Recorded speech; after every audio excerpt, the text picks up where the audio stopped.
నెల్లూరు మాగంటి లేఅవుట్లో తన నివాసంలో కొవ్వూరు ఎమ్మెల్యే ప్రశాంతమ్మ మీడియాతో మాట్లాడుతూ మాజీ ముఖ్యమంత్రి జగన్మోహన్ రెడ్డిపై నిప్పులు చెరిగారు. ఎవరో రాసిచ్చిన స్క్రిప్ట్ చదివి నిజాయితీగా వ్యాపారాలు చేసే ఎంపీ వేమిరెడ్డి ప్రభాకర్ రెడ్డిని విమర్శిస్తావా అంటూ సూటిగా ప్రశ్నించారు. మహిళలను కించపరుస్తూ సంస్కార రహిత వ్యాఖ్యలు చేసిన ప్రసన్న లాంటి వారిని పరామర్శించి సమాజానికి ఏం సందేశం ఇస్తున్నారని ఆగ్రహం వ్యక్తం చేశారు. తీర్థయాత్రలు చూసాం, జైత్రయాత్రలు, విజయయాత్రలు చూసాం, దండయాత్రలు, ఓదార్పు యాత్రలు చూసాం. ఈ జైలు యాత్రలు ఏంటని ప్రశ్నించారు. మహిళలు కించపరిచే వ్యక్తులను పరామర్శిస్తూ ఏం సందేశమిస్తున్నారు జగన్? జగన్మోహన్ రెడ్డి సైంధవుడిలా రాష్ట్రాభివృద్ధిని అడ్డుకుంటే అనిల్ ప్రసన్న నెల్లూరు జిల్లా పాలిట సైంధవులయ్యారు. తల్లిని చెల్లిని వేధించడం వైసీపీ సంస్కృతిలో భాగం. జగన్మోహన్ రెడ్డి జైలు యాత్రలను చూసి ప్రజలు అసహ్యించుకుంటున్నారు. తప్పు చేసిన వాళ్ళను సమర్థించడం నాయకుడు లక్షణం కాదు. ప్రసన్నను పరామర్శించి జగన్ తన స్థాయి దిగజార్చుకున్నారు. 500 కోట్లతో ఫ్యాక్టరీ పెట్టి గ్రామీణ యువతకు ఉపాధి కల్పించాలన్న బీపీఆర్ ఆశయానికి కొందరు నీచులు తూట్లు పడిచారు. అనిల్ ప్రసన్న లాంటి అచ్చోసిన అంబోతుల వల్లే జిల్లాలో వైసీపీ తుడిచిపెట్టుకుపోయింది. చంద్రబాబు నాయుడు సంక్షేమ పాలనకు ఆకర్షితులై వైసీపీ నేతలు టీడీపీ వైపు క్యూ కొడుతున్నారు. పార్టీని బతికించుకోవడానికి జగన్మోహన్ రెడ్డి గారు ఇలాంటి ఓదార్పు యాత్రలు చేస్తున్నారు అని చెప్పి నేను చెప్తున్నాను. తీర్థయాత్రలు చూసాం, జైత్రయాత్ర చూసాం, విజయయాత్ర చూసాం, దండయాత్ర చూసాం, ఓదార్పు యాత్ర కూడా చూసాం. జగన్మోహన్ రెడ్డి జైలు యాత్రలు, నీచపు పరామర్శలు చూస్తుంటే నిజంగా మాలాంటి మహిళలంతా సిగ్గుతో తలదించుకోవాలనిపిస్తుంది. ఎక్కడ మీరు మహిళలకు గౌరవిస్తున్నారు? రాబోయే రోజుల్లో 33% రిజర్వేషన్ ఉంది. ఎంతో మంది ఉన్నత కుటుంబాల్లోంచి స్త్రీలు బయటకొచ్చి రాజకీయాల్లో అడుగుపెట్టబోతున్నారు. వాళ్ళందరికీ ఏంటి ఇన్స్పిరేషన్? మాలాంటి మేము ఎంతో ధైర్యం చేసి బయటకొచ్చి నాయకులుగా ఎదుగుతూ సేవ చేయడానికి వచ్చిన వాళ్ళం. మేము నాయకులుగా మేము సేవ చేయడానికే రాజకీయాల్లోకి వచ్చాము అన్న విషయం అందరికంటే బాగా జగన్మోహన్ రెడ్డి గారికి మాత్రమే తెలుసు. మొట్టమొదట ఆయనకే తెలుసు. వేమిరెడ్డి ప్రభాకర్ రెడ్డి గారంటే ఏంటో ఆయనకే తెలుసు. ఈరోజు ఈపీఆర్ గారు ఇక్కడ నెల్లూరులో క్వాడ్స్, ఇసుక, సిలికా చేస్తున్నారని మాట్లాడుతున్నాడు. ఈరోజు మాట్లాడాడు ఆయన. ఎవరో స్క్రిప్ట్ రాసిస్తే చదువుకున్నట్టున్నారు. లేకపోతే నిన్న రాత్రే చెప్పారు క్లియర్గా ఈపీఆర్ గారు, నాకు క్వాడ్స్కి ఎటువంటి సంబంధం లేదు. 400 కోట్లతో 500 కోట్లతో ఫ్యాక్టరీ పెట్టబోతున్నాను. ఆ ఫ్యాక్టరీ యువతకి ఉపాధి కల్పిస్తుందని, అది కూడా మారుమూల గ్రామాల్లో పెట్టబోతున్నాం. దానికోసం నేను ఫలాంది చేశాను.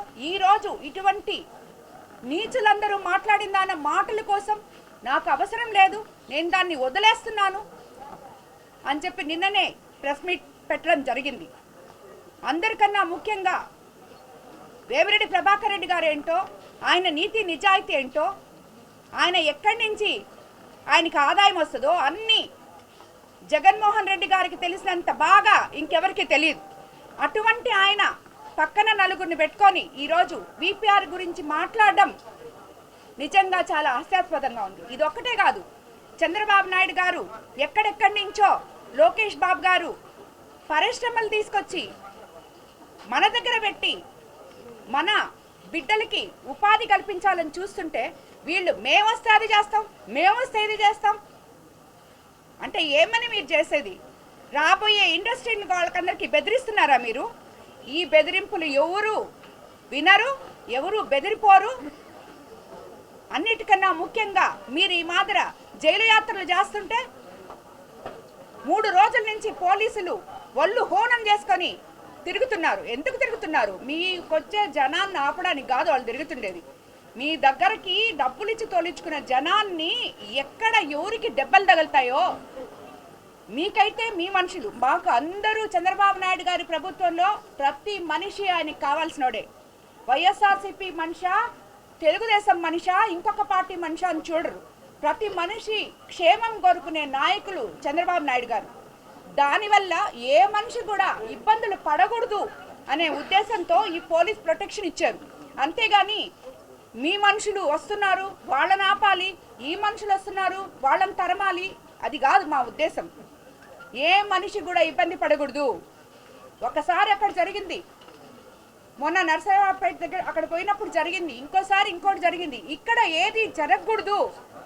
అటువంటి విపత్తులు మన ప్రజలకి రాకూడదు, మనం అధికారంలో ఉన్నప్పుడు ప్రజల్ని క్షేమంగా చూసుకోవాలి అనే ఉద్దేశంతో ఇంత పోలీస్ ప్రొటెక్షన్ పెడితే ఆ పోలీసుల గురించి ఎట్టబడితే అట్ట మాట్లాడుతున్నారు. వాళ్ళు భార్య బిడ్డల్ని వదిలేసి మన కోసం ఎంతో సేవ చేస్తున్నారు. అలాంటి వాళ్ళ గురించి మీ దగ్గర ఉన్నారు పోలీసులు, మీరు చేశారు, మీ దగ్గర కూడా ఉన్నారు కదా, మీ దగ్గర పనిచేసిన వాళ్ళు ఈరోజు కూడా ఉన్నారు. వాళ్ళని పట్టుకొని ఈరోజు మీరు ఇలా మాట్లాడుతున్నారంటే దానికి అర్థం ఏంటి? ఇక్కడ ఎన్నో పరిశ్రమలు తీసుకొచ్చి అభివృద్ధి చేయాలని చెప్పి చూస్తుంటే ఆంధ్రప్రదేశ్కి జగన్మోహన్ రెడ్డి గారు ఒక సైంధవుల్లాగా వ్యవహరిస్తున్నారు. అదేవిధంగా నెల్లూరు జిల్లాకి ఈ అనిల్ కుమార్ యాదవ్, ఈ ప్రసన్న కుమార్ రెడ్డి ఇలాంటి ఇక్కడున్న వాళ్ళు సైంధవుల్లాగా అడ్డుపడి జిల్లా అభివృద్ధిని అడ్డుకుంటున్నారు. కానీ ప్రజలు ఆల్రెడీ ఎప్పుడూ లేని విధంగా నెల్లూరు జిల్లాలో 10కి 10 సీట్లు ఇచ్చారు. అదే మాదిర ఎప్పుడూ కంటిన్యూ అవుతుంది. ఎందుకంటే జనానికి తెలుసు మీరేంటో, మీ ప్రవృత్తి ఏందో, మీ వృత్తి ఏందో. ఏ రోజైతే ఒక మహిళ చేత మీరు తల్లి కావచ్చు, చెల్లి కావచ్చు, చెల్లి వరుస కావచ్చు, ఏ మహిళ చేత అయితే మీరు కన్నీళ్లు పెట్టించారో ఆ మహిళల ఉసురు ఊరికే పోదు. భగవంతుడు అనేవాడు ఉన్నాడు, ఆయనే చూసుకుంటాడు మీరు చేసే తప్పులన్నీ. కానీ మరోసారి నేను చెప్తున్నాను, జగన్మోహన్ రెడ్డి గారు ఇది కరెక్ట్ కాదు. ఇలాంటి నాయకుల్ని సమర్థించబాకండి. ఇలాంటి నాయకుల్ని సమర్థిస్తే ఇప్పుడే కాదు, ఇంకా ఒక 30 ఏళ్ళు కూడా మీరు అధికారంలోకి రాలేరు. ఎందుకంటే మాట్లాడే వాళ్ళని తప్పు చేసినప్పుడు నువ్వు తప్పు చేశావు అని చెప్పేవాడే నాయకుడు. తప్పు చేసినా సమర్థించుకునేవాడు నాయకుడు అనిపించుకోడు.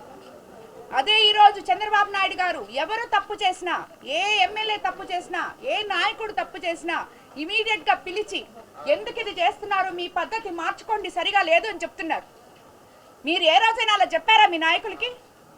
ఎవడు తప్పు చేస్తే వాళ్ళని సపోర్ట్ చేసి ఇంకా కొంచెం తప్పు చేయండి అని చెప్పి వాళ్ళందరినీ మీరు ఉద్ధరిస్తున్నారు. కాబట్టి మీరు ఓదార్పు యాత్రలు చేయడంలో నేను తప్పంటలేదు, జైలు యాత్రలు చేయడము తప్పంటలేదు. కానీ ఎందుకు చేస్తున్నారో, ఎవరి కోసం చేస్తున్నారో ఒకసారి ఆలోచించి చేయండి. అవతలి వాళ్ళు ఏం తప్పులు చేస్తున్నారో తెలుసుకోండి. 6 సార్లు ఎమ్మెల్యే అయినంత మాత్రాన, నల్లపరెడ్డి శ్రీనివాసులరెడ్డి గారి కొడుకైనంత మాత్రాన అతని వల్ల అతని కుటుంబం పరువంతా పోయింది, కానీ ఏమీ మిగల్చలేదు. ఎందుకంటే ఎవరు కూడా ఈ ఒక మహిళ గురించి ఇలాగ మాట్లాడడం ఎవరు హర్షించరు. ఏమి మోసాలు చేసావో అవి నేను నిరూపిస్తా. నువ్వు మాట్లాడిన దాన్ని నువ్వు వెనక్కి తీసుకోగలవా?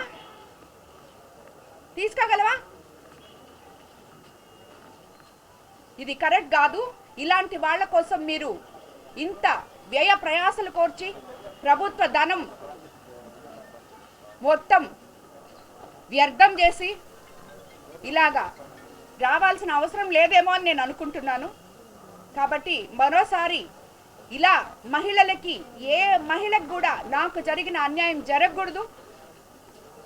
దానికోసమనే ఇంతమంది మహిళలు ఈరోజు వైఎస్ఆర్సీపీలో ఉన్న నాయకులు 40 ఏళ్ళ నుంచి ఉన్న వాళ్ళందరూ ఈరోజు వచ్చి మళ్ళీ ఈరోజు కూడా నాతో కలిసి నడుస్తామని చెప్పి వచ్చారు. అందరికీ నమస్కారం. మీకు అందరికీ తెలుసు నేను ప్రత్యేకంగా ఈ ప్రెస్ మీట్ ఎందుకు పెట్టాను. ఎందుకంటే ఒక రాష్ట్రాన్ని 5 సంవత్సరాలు ముఖ్యమంత్రిగా పాలించి మహిళా వ్యక్తిత్వ హననం చేసేలా నీచపు వ్యాఖ్యలు చేసిన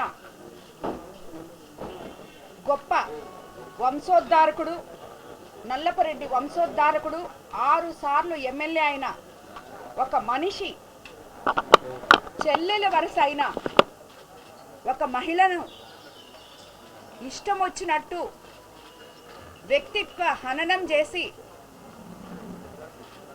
మాట్లాడితే అసలు ఏం మాట్లాడాడు అనేది వినకుండా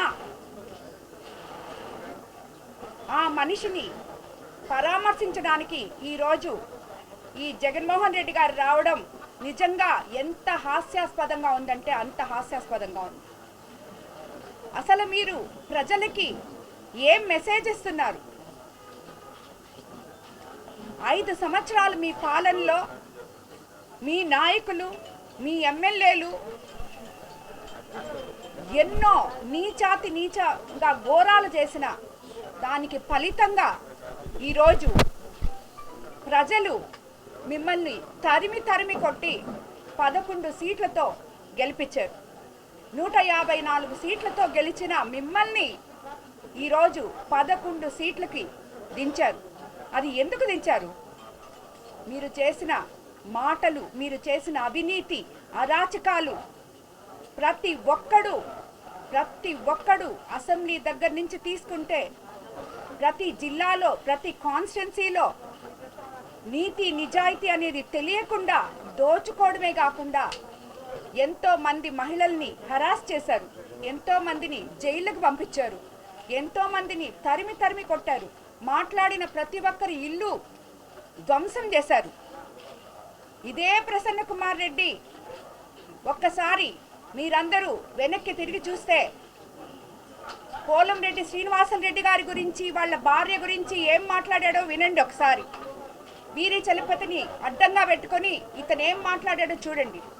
ఆ తర్వాత మాట్లాడమే కాకుండా ఒక ఎస్సీ నాయకుడైన కరకట్టు మళ్ళీ ఇల్లు ధ్వంసం చేశాడు.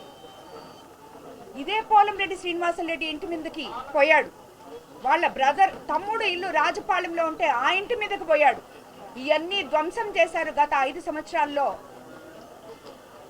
జగన్మోహన్ రెడ్డి గారి ప్రభుత్వంలో.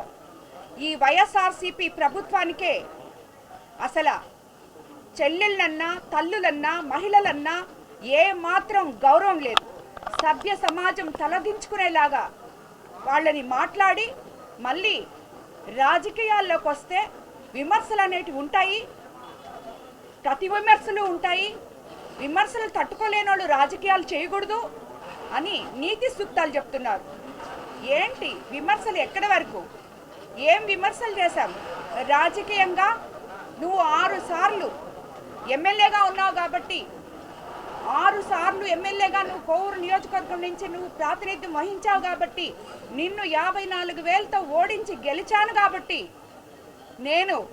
నువ్వు చేసిన అవినీతిని, ప్రజల డబ్బు దోచుకున్న విధానాన్ని అడిగాను నేను. నువ్వు అవినీతి చేశావు, నువ్వు పర్సెంటేజ్లు తీసుకున్నావు. నువ్వు ఈరోజు ఇంతమంది నాయకులు ఈరోజు వచ్చి నాతో చేరారు.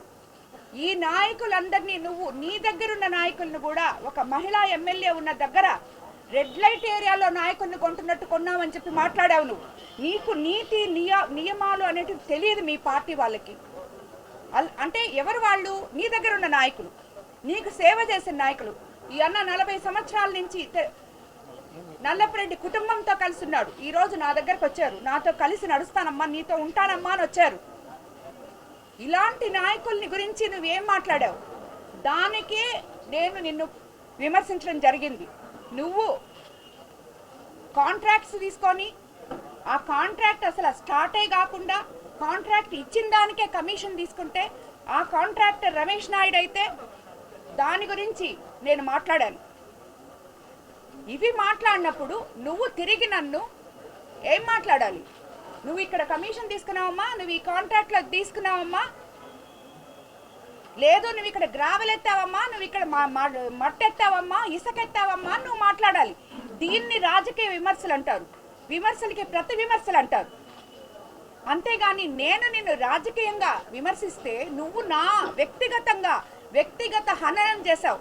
అసలు నీకేం హక్కు ఉందని ఒక మహిళ గురించి మాట్లాడడానికి సభ్య సమాజం తలదించుకునేలాగా 10 మందిని వేసుకొని నువ్వు ఎలా మాట్లాడగలవు? నువ్వు మాట్లాడిన దానికి ఈరోజు జగన్మోహన్ రెడ్డి గారు వచ్చి నిన్ను పరామర్శించడం అనేది సభ్య సమాజం మరోసారి తలదించుకుంటుంది మిమ్మల్ని అందరినీ చూసి. ఇలాంటి వైఎస్ఆర్సీపీ పార్టీనా, ఇలాంటి నాయకులనా మనం 5 సంవత్సరాలు వీళ్ళకా పట్టం కట్టింది అని చెప్పి ఆలోచిస్తున్నారు ప్రతి ప్రజలు ఈరోజు. దేనికి మీ ఓదార్పు యాత్రలు? ఎవరిని పరామర్శించడానికి మీ ఓదార్పు యాత్రలు? ఇలాంటి వాళ్ళని పరామర్శించడానికా? వాళ్ళకి మీరు చెప్పినట్టే వాళ్ళకి అమ్ముంది, వాళ్ళకి భార్య ఉంది, వాళ్ళకి చెల్లెళ్ళు ఉన్నారు, అక్కలు చెల్లెళ్ళు ఉన్నారు, అందరూ ఉన్నారు. వాళ్ళ అక్కలు చెల్లెళ్ళే రాజకీయంలోకి వచ్చుంటే, వాళ్ళ అమ్మే రాజకీయంలోకి వచ్చుంటే, వాళ్ళ భార్య రాజకీయంలోకి వచ్చుంటే ఎవరైనా ఇలా విమర్శిస్తే మీరు గమ్ముకుంటారా? మీరు ఎంత దిగజారుడుతనం మీద ఉందంటే ఈ మాటలు మీరు మాట్లాడిన దానికి నిన్నగాక మొన్న నేను ఎమ్మెల్యే అయిన కాన్స్టిట్యున్సీలో కార్యకర్తలే కడుపులో మండిపోతుందమ్మా అని చెప్పారు. అలాంటిది ఒక నాయకులుగా ఉండి ఒక రాష్ట్రాన్ని 5 సంవత్సరాలు ముఖ్యమంత్రిగా ఏలి 6 సంవత్సరాలు ఎమ్మెల్యేగా ఉండి ఇలాగ మాట్లాడకూడదు అనే నీతి కూడా మీకు తెలీదా? అది కూడా మీరు ఆలోచించలేకపోయారా? ఈరోజు చంద్రబాబు నాయుడు గారు కానీ లోకేష్ బాబు గారు కానీ అహర్నిశలు ప్రజల కోసం మీరు చేసిపోయిన విధ్వంసాన్ని సరిదిద్దుకుంటూ కష్టపడుతూ ప్రజల కోసం, పేద ప్రజల కోసం పాటుపడుతుంటే మీరు మాట్లాడితే రెడ్ బుక్ రాజ్యాంగము ఏంటి? రెడ్ బుక్ రాజ్యాంగం మీరు చేసిన తప్పులే ఈ రెడ్ బుక్ రాజ్యాంగాలు ఇవన్నీ. మీరు తప్పులు చేయలేదా? ఎక్కడ చేయలేదు. ఏ కాన్స్టిట్యున్సీలో తప్పు చేయలేదు మీ ఎమ్మెల్యేలు చూపించండి. ప్రతి దగ్గర చేస్తున్నారు. అందరి దగ్గర సాక్ష్యాలు ఉన్నాయి కాబట్టే నీతి నియమాలతో ఏ అరెస్ట్ జరిగినా ఆ అరెస్ట్ వెనుక ఎన్నో ఉన్నాయి. ఇలాంటి నెల్లూరు జిల్లానే వైసీపీ తుడిచిపెట్టుకోవడానికి ఇలాంటి అచ్చొచ్చిన ఆంబోతులు చాలా మంది ఉన్నారు ఇక్కడ. ఈ నెల్లూరు నుంచనైతేనేమి మాట్లాడడం తప్పితే అసలు అతను ఏం మాట్లాడుతున్నాడో తెలియని ఈ అనిల్ కుమార్ యాదవ్ ఒకడు, ఈరోజు ఈ ప్రసన్న కుమార్ రెడ్డి ఒకడు. వాళ్ళు అసలు ఏం మాట్లాడుతున్నారు? దేని గురించి మాట్లాడుతున్నారు? మాకు నోరుంది కదా మేము మాట్లాడతాం, మమ్మల్ని ఏం చేస్తారు, ఎవరేం చేస్తారు అని మాట్లాడితే సరిపోతుందా? మీ ఇళ్లలో తల్లి చెల్లి లేరా?